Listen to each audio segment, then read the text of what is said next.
Ladies and gentlemen, thank you so much for coming to this celebration event. We're all here to celebrate the conclusion of many years' work to acquire the Martin Mars. I'm going to start off, if I may, by inviting Adam Olsen, our MLA, to come and say a few words on behalf of the First Nations. Thank you.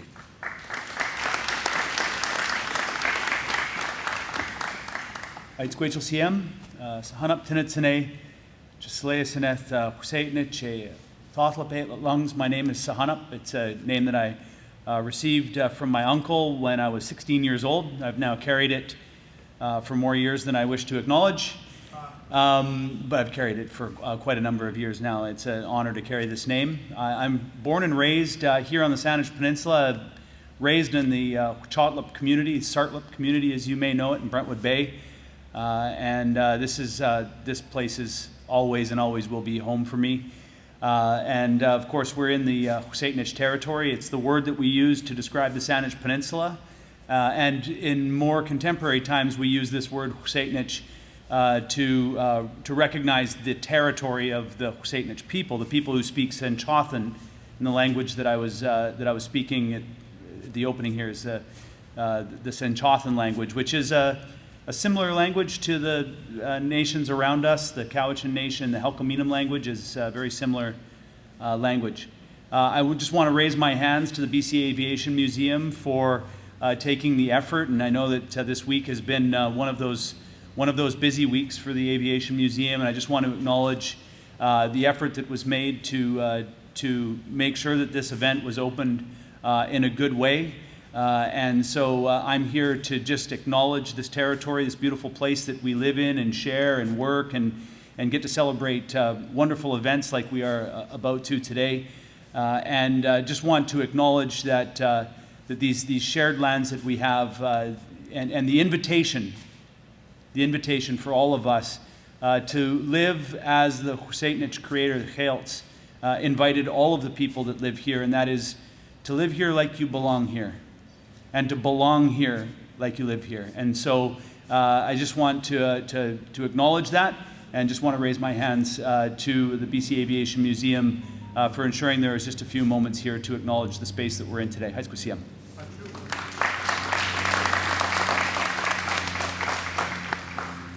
Thank you, Adam.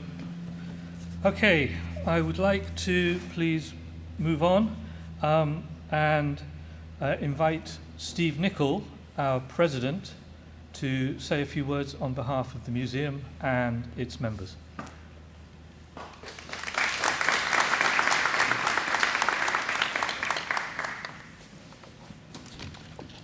Well, thank you, Colonel. MLAs Adam Olsen and Teresa Watt, Mayors Jones, McNeil-Smith, and Kobayashi, ladies and gentlemen, good afternoon. And it is a great afternoon.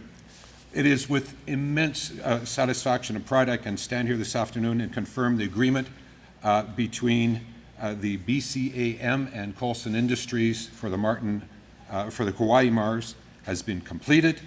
As you know, we've been on the cusp of agreement for how many years? So yes, for some time, and it is huge credit that has to be given to all the players that made this possible today. First of all, I'd like to thank Tourism Minister Lana Popham and her staff for supporting this project to the tune of $250,000 that has allowed us to afford this undertaking. The grant has given us the financial room to maneuver and make this transaction a success.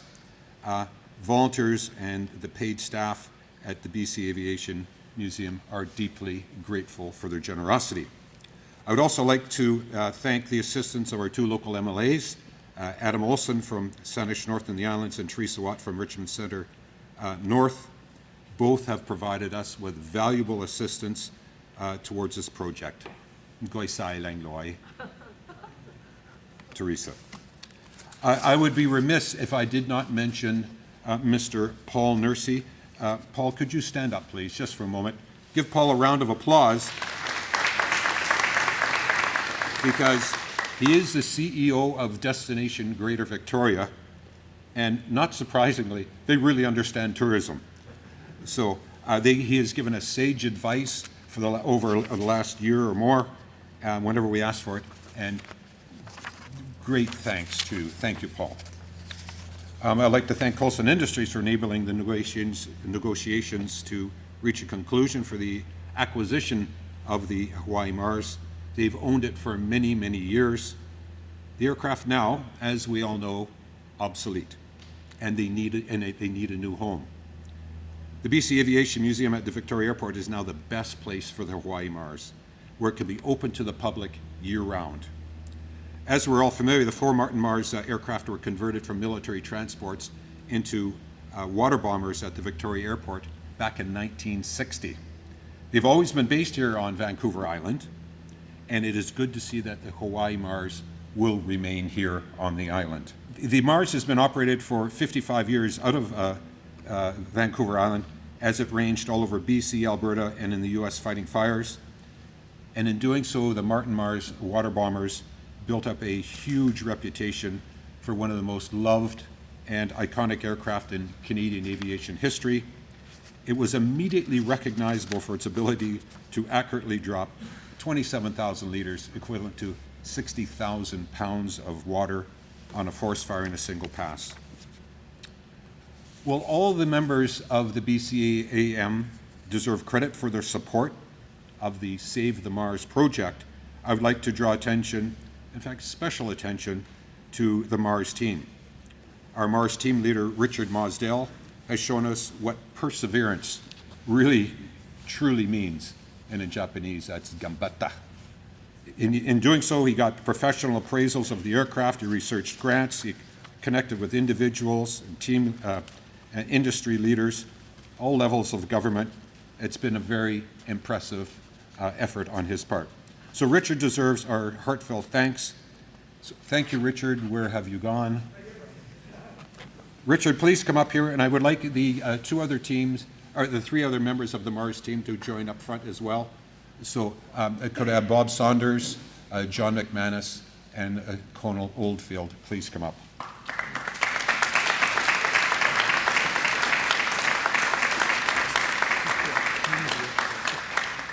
Literally thousands of hours of work have gone into this. I will apologize for the secrecy that has surrounded the project from an early stage, although there's appeared to be some leaks. This was absolutely necessary to ensure the integrity of the negotiations, and I thank all the members for their patience. Make no mistake, though, there's a lot of hard work still to do to get the Mars in position right out there where the sign is, but we can first celebrate. At this point, I'm going to give the mic over to Richard Mosdell for a few words. Thank you very much. Thank you, Steve. Thank you, everybody. Thank you for coming here. Isn't this amazing? Really, and yesterday, you will see in the video, we have just an incredible thing to show you. Adam, thank you for reaching out. You reached out to us. You looked at us in the last couple months and last year and said, hey, you guys are doing some really special stuff. You believed in us. You came to us. Thank you so much. You have a special friend who also got here. Lana, thank you. Minister of Tourism is here. Thank you so much. I didn't know if my enthusiasm was the craziest, but yours is really good, just like mine, and you'll see that in the video as well. And you know who we really have to thank is the museum members and volunteers, you people right here. You've done such an amazing job since, what was it, 1988 when Pat founded the place. I was just over there, I was an air cadet at the Kitty Hawk there. That's where I was. I used to come here as a kid when it was started. The very first time it was started. I've been coming here since a little kid, and I absolutely love this place. And because of all the hard work that the volunteers put in, the people put in, you've built trust, okay? Being a professional, whether you're a volunteer and you're talented and you're giving of your time, whether you're part-time, whether you're an integral, full-time person on staff, you're a professional. A professional means you're going to deliver a service. You're making a promise when someone comes here, and the promise is, we're going to show you something better than you expected. They come for the planes, and they stay for the stories. And that is just amazing. You know, for me, This is our John F. Kennedy moment, 1962, when he asked his country if he can go to the moon, if his people can go to the moon. See the little model? This is a dream. This one. And the big model, we're 6 months away. We're gonna make it. This is our moonshot moment. The best and the brightest of all of us really have to come together. You know, and when you think back to that time, you know, someone had a slightly uncomfortable chair, not enough space, not enough money, super cramped, working long hours, but they did it for the mission. And the vision's when you close your eyes and you can see where you're gonna go, all right? And the mission's when you open your eyes and you go, how are we gonna get there? So there's a balance between being very enthusiastic and a little bit crazy, and I recognize that. And my family, thank you for, they recognize that. And you're gonna recognize that in this wonderful video. You're gonna hear Mars stories that have never been heard before. You're gonna see people, the DNA of the Mars story runs through this island and in Port Alberni, and they're giving us their trust, and the province is giving us their trust. I will just enjoy the video, and then it's going to go up on YouTube after, so you can watch it many times, and then we'll catch up with everybody after. So, and thank you so much to our amazing media guys. 5 a.m. up to 5 a.m. this morning, they were cutting this video for us, this documentary. So let's just enjoy, sit back. Thank you.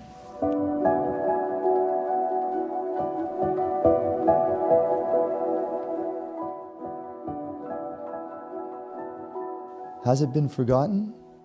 Has it been abandoned? Has it been lost to time?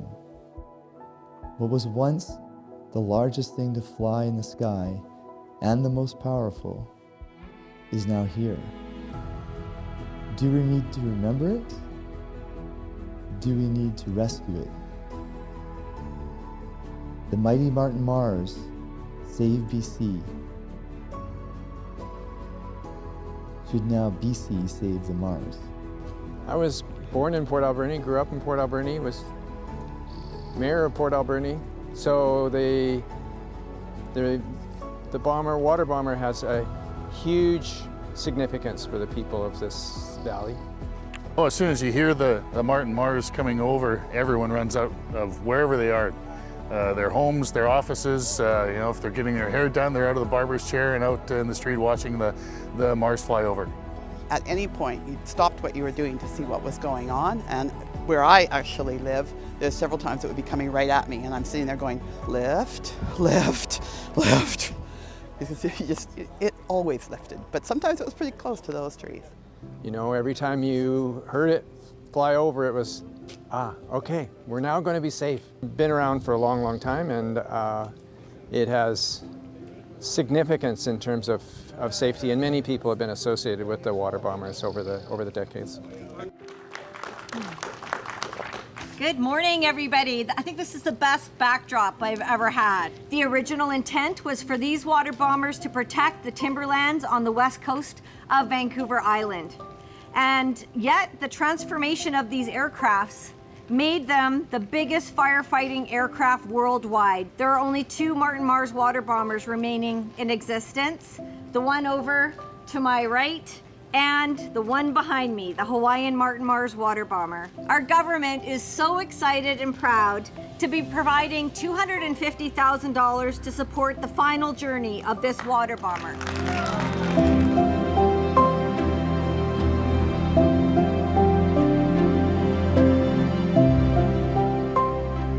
My understanding is what this would need to get it ready for transport and flying again would be probably several months maybe of maintenance. I think mainly on the engines, need to have some work done on them, and I think from there it sounds like it might be ready to be certified for flight, and then I guess flown down to Victoria and ready to be stored in the museum.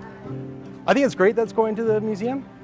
They're going to be able to obviously maintain its integrity and be able to preserve it for hopefully decades and maybe even centuries to come, and be able to hold on to this piece of history. I'd like to invite up our wonderful president of the BC Aviation Museum, who's, without his help, especially over the last year, we wouldn't get to this point, Mr. Steve Nicol. First of all, I'd like to thank Tourism, Arts, Culture and Sport Minister Lana Popham and her staff for supporting and they're supporting this project and providing the $250,000 in the form of a grant that allowed us to afford this undertaking. The aircraft, as we all know, is now obsolete and it needs a new home. Happily, the BC Aviation Museum at the Victoria Airport is now the best place for the Hawaii Mars, where it can be open to the public for many years to come, 7 days a week, all year long. The Mars aircraft, as you've heard before, were converted from military transports to water bombers at the Victoria Airport in 1960. They've always been based here on Vancouver Island, and it is good to see that the Hawaii Mars will be staying on the island where it has operated from for over 50 years. In doing so, it became one of the most iconic aircraft in Canadian aviation history, instantly recognizable for its ability to put out a forest fire in a single pass.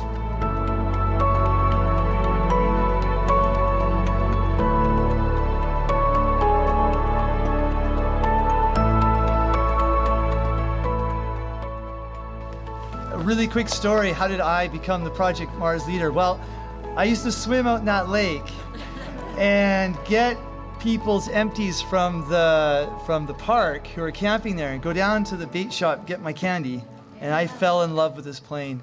How many times did I see it? I know someone said today, you felt safe when you heard it coming. Absolutely. My dad and I connected over our love with this aircraft. We would follow around, find out when it was giving a demonstration. We actually chased it, saw it drop on a fire. When I was in the Forest Firefighting Service, obviously knew it was in action. And I had once had the coolest job where Japanese lumber customers would come to the island when I worked for Macmillan Bloedel, and I would bring them on tours of the Mars, and I would translate all the stories from the engineers and the pilots and the staff. And they would fascinate me, and it would fascinate the Japanese customers, and they would always want to come back. And I kept thinking, wow, this aircraft is incredible. And then 2 years ago in the news, I saw on a Monday that the plane was up for sale. It was going to go overseas, and I thought, that's not right. And my whole family went, don't do anything, don't do anything. And then by Wednesday, I couldn't take it anymore. I called the museum, and I talked to the volunteer manager, and what are you going to do with the Mars? And he's like, we've been trying to get Wayne Coulson on the phone for 10 years, and he won't call us back. And I went, what? I don't believe that. Hung up the phone. A couple phone calls later, I had Wayne Coulson on the phone. I said, Wayne, shouldn't the plane go to the BC Aviation Museum in Victoria? He goes, I've been trying to call those guys for 10 years. They will never return my call. And I said, really? I said, Wayne, what if I come up there? We just connected over the plane. What if I come up there? We'll start the talk. Let's figure this out. He goes, great. Be in my office on Friday at 10:30. Hung up. Okay. Called the museum back. Okay, it's Richard again. You don't know who I am. Not connected to you, but I got a meeting on Friday. Should somebody come with me? They're like, what? What? Get up to the museum right away. Let's find out if you're crazy or not. And so at that time, Mac Duffield and Bob Saunders, I met with them, and they determined that I wasn't that crazy, just really enthusiastic. And we did a 3-hour ride up here, bonded all the way, had this great meeting with Wayne, saw that he really did want this plane to stay, and all the way back we planned it, and they said, you're the project leader, you're crazy enough to take this on, you're the guy. So 2 years later of talking to lots of people, many of you who are here and negotiating, we know Heritage Canada knows about the plane. They have told us they want to certify the plane. They want to get behind us. The Victoria Airport is giving us more land. So much stuff is coming together. This announcement today it's just so fantastic.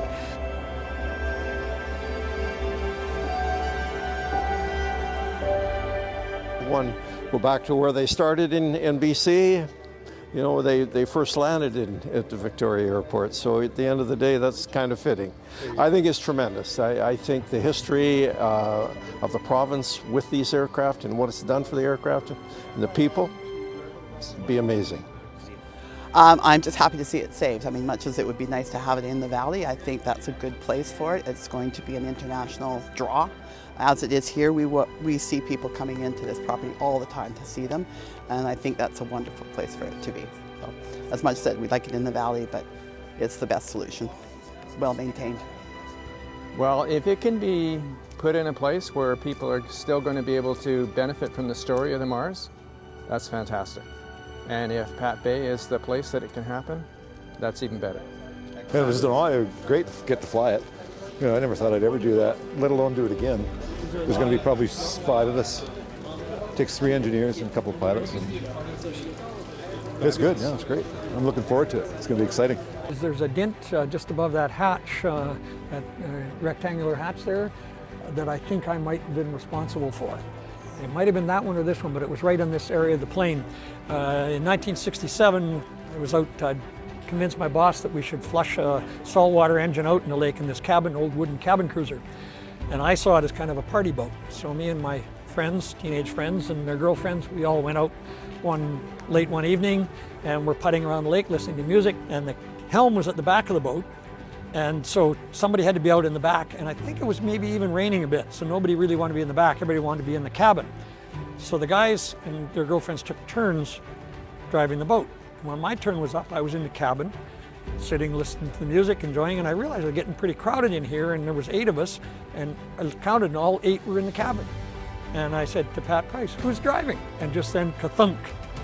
And we came out back and saw that we'd bumped into the plane. And I showed that dent for years and years after to people, but I've never fessed up to it before. So.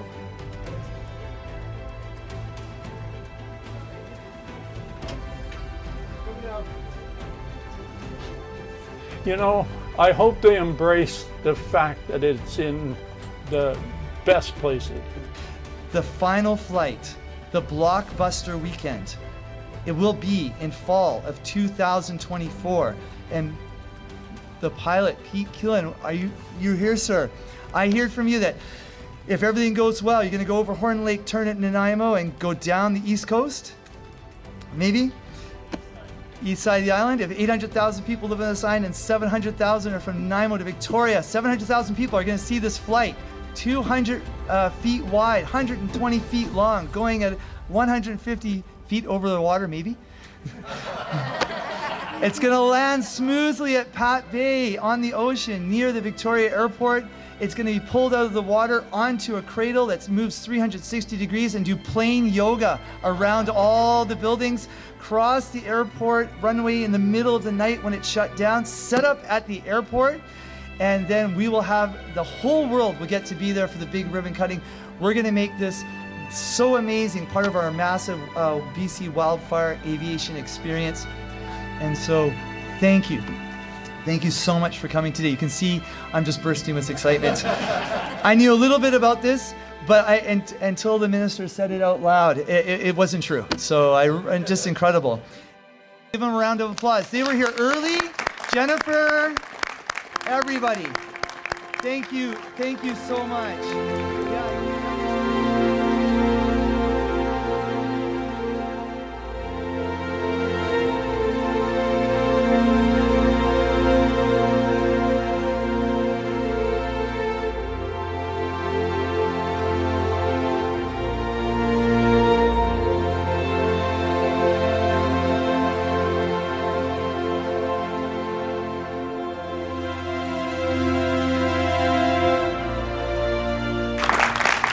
Goosebumps saying that.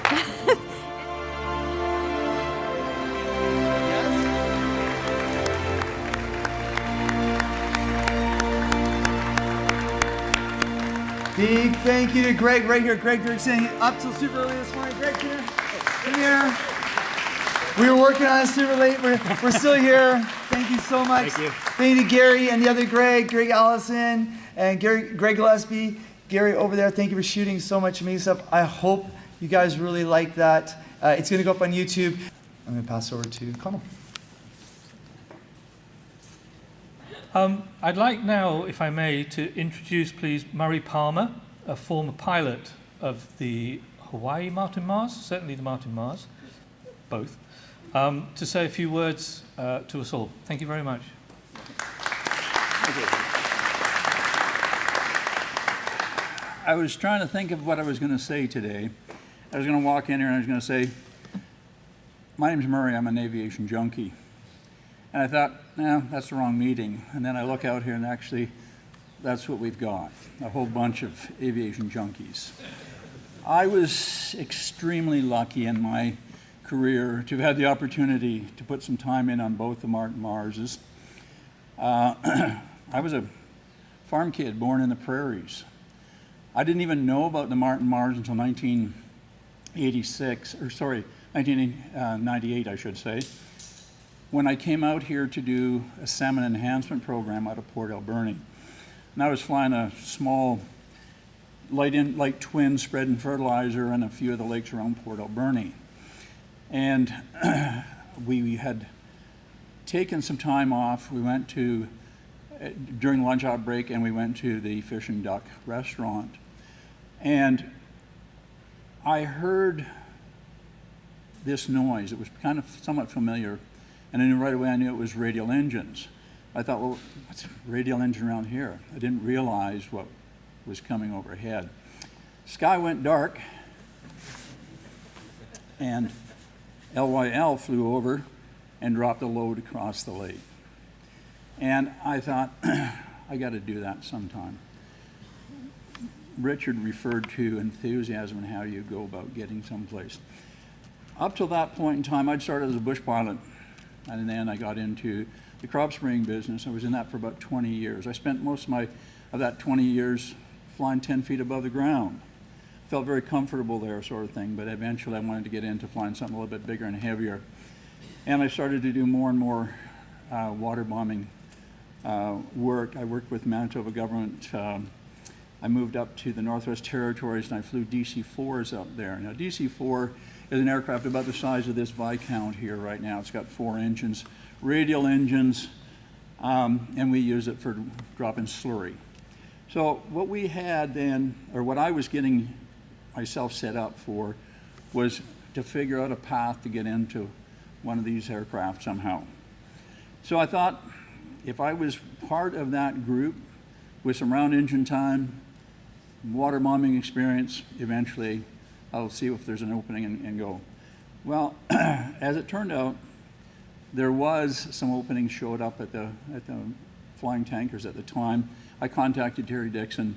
Terry Dixon says, yeah, come on down, we got a spot for you. I was a licensed AME with structures and mechanical as well, sort of thing. So I sort of fit into that whole program with the aircraft.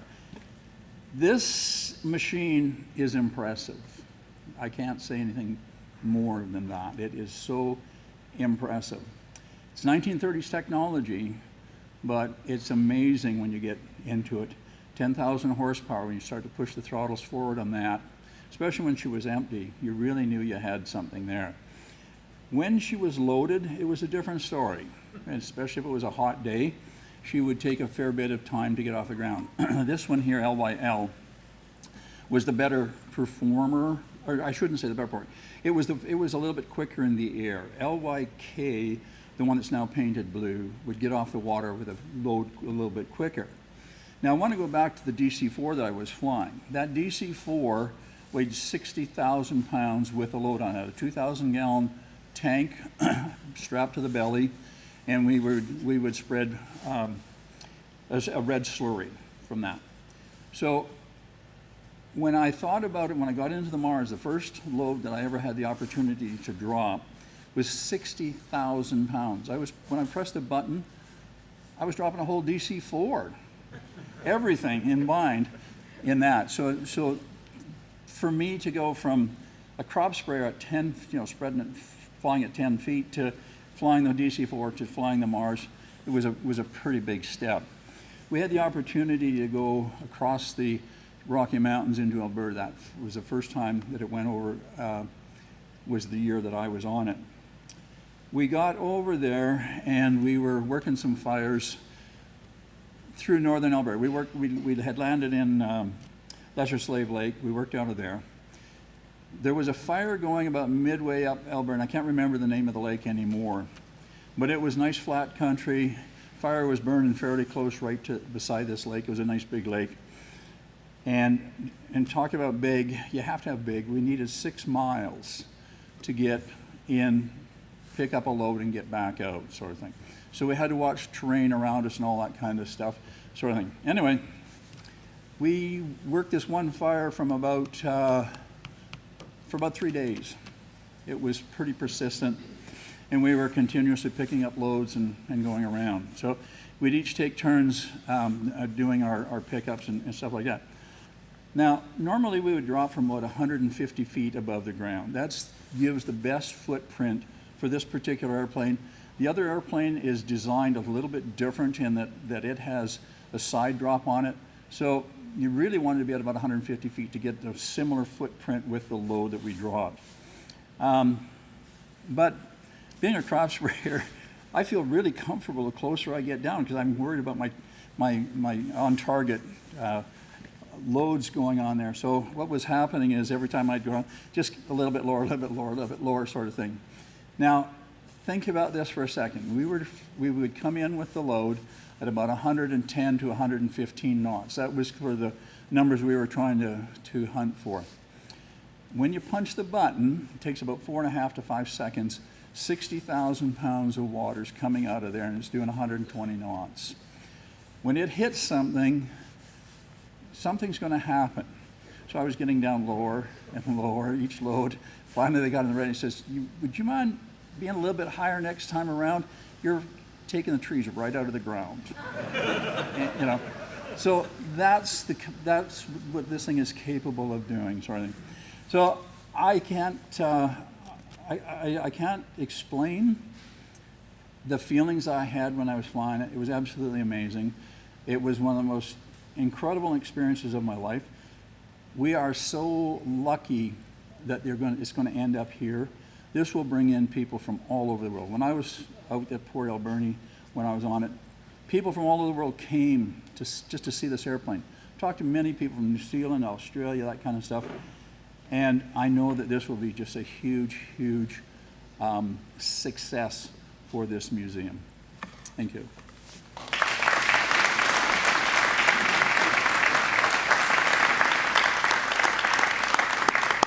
Thank you so much, Murray. I'm going to conclude with a couple of things, a couple of points that I think are important to make, and I hope I'm the right person to make them. The first is that the Martin Mars is obviously an iconic aircraft, etc., but this takes the museum to another level. We are going international. This gives us credibility with some of the best museums in the world now. We have a lot of work to do to live up to the expectations that we've created for ourselves, quite rightly, and thanks to the extraordinary volunteers that frankly keep this place going hour after hour, week after week, year after year. I think the impact that the Martin Mars, the Hawaii, will have on everything that we do is going to be extraordinary. But the second point I wanted to make really is to remind ourselves of the extraordinary work that's gone on over the last 37 years for this museum to even be here. So yes, the Martin Mars is going to be the centerpiece, but it's one of a number of internationally unique aircraft that are housed here, and they're all loved in the same way, and they all bring a part to the whole, which makes this museum so important. So whilst the Martin Mars will be the centerpiece, I think we should remind ourselves of the work that people like Pat Phillips did 37, 38 years ago to bring this place even to existence. And then the stratospheric rise that we're enjoying at the moment would never have been possible if it wasn't for the fact of all the hard work that's been done over the years. So I think we should pay tribute to the museum itself, not just the Mars, although it's going to be hugely exciting, of course, and just to all the hard work that's been done over so many decades to bring us to this point now. And I think we can all celebrate as members, as volunteers, as supporters, as whether political or social, who have given their time, their efforts and their dedication to make this happen. I think we can all genuinely be proud of ourselves. So thank you very much.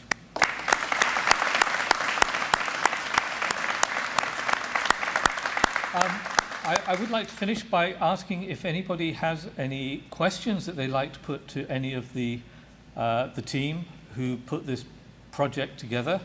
And subsequently from that, if people have questions afterwards, we'd like to invite all of you to a light refreshment celebratory gathering in the Norseman Room and the main hangar, where you're very welcome to ask any questions of any of us individually. But does anybody have any questions from what they've seen and heard today so far? I just have one thing to say. Okay, well, thank you very much. One thing. Steve would like to say one thing, but thank you all for coming. And question at the back. sorry? Question at the back. Oh, sorry. There was mention of a simulator in some of the press release. Yeah, Richard, would you like to speak to that? I think it was you were saying this. Sure. Yes. I saved it. The Mars is the beginning of, and we're not talking about too much, a new hangar. Huge glass hangar with the Mars inside, lots of aircraft, the Lancaster, all kinds of things. You can see, everyone can see it coming and going. And inside this amazing interactive experience where people get to go inside the Mars, all the aircraft, get pictures in the cockpit. Simulators, you can fly the Mars, fly the Lancaster. If I have my way, there's going to be a zip line across the Mars. Of course, none of this would happen unless we get an increase in our leased area. And at this point, I'd like to thank Elizabeth Brown and the VAA, the Victoria Airport Authority team, that have been a wonderful support to us for a number of years. So thank you very much. They've just increased our lease on the north side. Thank you.